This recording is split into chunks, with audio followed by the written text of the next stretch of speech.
Korea की visa processing time और visa ratio comparatively पहले से बहुत बेहतर हो चुकी है। कोरिया का अगर हम 2 से 3 महीने पहले की बात करें तो इसका प्रोसेसिंग टाइम बहुत लेंथी था। जब आप वीजा एप्लीकेशन सबमिट करवाते थे तो तकरीबन 2 महीने का प्रोसेसिंग टाइम होता था और डेफिनेटली चूंकि इसका ई वीजा है लेकिन उसके बावजूद भी पासपोर्ट आपका एम्बेसी में होल्ड किया जाता है तो 2 महीने या 2.5 महीने के लिए आपका पासपोर्ट बाउंड कर लिया जाता था और फिर डेफिनेटली ये भी कंफर्मेशन नहीं कि आपका वीजा ग्रांट होगा या नहीं होगा। तो फिर जिन लोगों ने किसी और मुल्क में ट्रैवल करना होता था डेफिनेटली वो नहीं ट्रैवल कर पाते थे क्योंकि उनकी वीजा एप्लीकेशन अभी तक सबमिटेड थी, उसका रिप्लाई नहीं आया था। सो करंटली जो है मैं बात कर रहा हूँ अक्टूबर 2025 की, इस वक्त वीजा रेशियो बहुत अच्छी है और जो प्रोसेसिंग टाइम है वो भी पहले से बेहतर हो चुका है।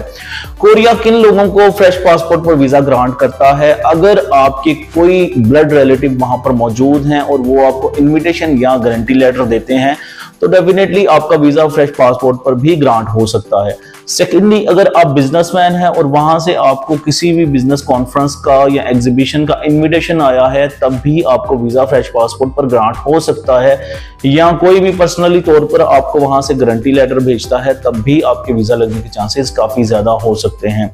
अगर आप कोरिया जाना चाह रहे हैं south Korea touristic point of view से तो मैं आपको सजेस्ट करूंगा आप 2 या 3 कंट्रीज की ट्रैवल हिस्ट्री बनाएं, साथ में आपकी बैंक स्टेटमेंट 6 माह पुरानी प्रॉपर होनी चाहिए, उसमें ट्रांजैक्शन भी होनी चाहिए, प्लस आपका जो करंट बैलेंस है ये 1.5 मिलियन के अराउंड होना चाहिए और पिछले 6 माह से ये बैलेंस मेंटेन होना चाहिए ट्रांजैक्शन के साथ। इसके अलावा अगर आप बिजनेसमैन हैं तो एनटीएन टैक्स रिटर्न और चैम्बर का सर्टिफिकेट, और अगर जॉब होल्डर हैं तो आपकी 3 माह की सैलरी स्लिप और एक एनओसी लेटर भी लगेगा।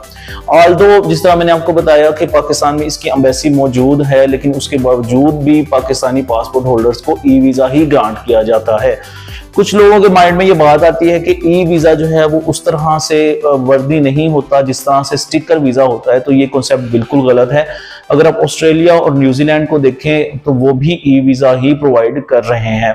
अगर आप किसी दूसरे मुल्क में हैं और आप वहां पर लॉन्ग टर्म वीजा पर हैं तब भी हम आपका वीजा यहीं से प्रोसीड कर सकते हैं। इस बात को याद रखें कि अगर आप किसी दूसरे मुल्क में टूरिस्टिक वीजा पर हैं और वहां से आप कोरिया का ई वीजा अप्लाई करना चाहते हैं, ये टूरिस्ट वीजा अप्लाई करना चाहते हैं तो आप एलिजिबल नहीं हैं किसी सेकंड कंट्री में इसका वीजा अप्लाई करने के लिए। उसकी वजह यह है पाकिस्तान में चूंकि इसकी एम्बेसी मौजूद है। अगर आप किसी भी मुल्क में लॉन्ग टर्म वीजे पर हैं, मोर देन 90 डेज आपका स्टे है, तब ही आप दूसरे मुल्क से कोरिया का ई वीजा अप्लाई कर सकते हैं, अदरवाइज यहीं से करना पड़ेगा।